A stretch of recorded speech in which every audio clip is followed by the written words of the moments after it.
আপুনি জানেনে ভগৱান বিষ্ণুৱে নাৰী অৱতাৰ মোহিনী কিমানবাৰ লৈছিল আৰু ভগৱান কৃষ্ণই মোহিনী ৰূপ কেতিয়া ধাৰণ কৰিছিল?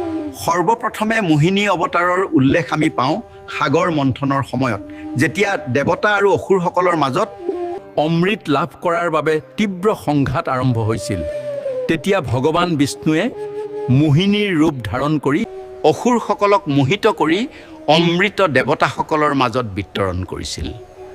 দ্বিতীয় বৰ্ণনা আমি পাওঁ যেতিয়া ভস্মাসুৰে ভগৱান শিৱৰ পৰা বৰদান লাভ কৰি পিছত সেই শক্তিৰেই ভস্মাসুৰে শিৱকেই ভস্ম কৰিবলৈ খেদি গৈছিল।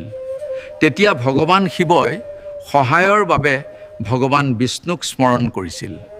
তেতিয়া ভগৱান বিষ্ণুৱে পুনৰ মোহিনী ৰূপত ভস্মাসুৰক চলনা কৰি শেষত ভস্মাসুৰক ভস্ম কৰিছিল। ইৰাবান অৰ্জুনৰ পুত্ৰ আছিল। মহাভাৰতৰ যুদ্ধত পাণ্ডৱসকলৰ বিজয়ৰ বাবে নিজৰ বলিদান দিবলৈ সন্মত হৈছিল। কিন্তু বলিদানৰ আগতে তেওঁৰ এটা শেষ ইচ্ছা আছিল, মৃত্যুৰ আগতে বিবাহ কৰা।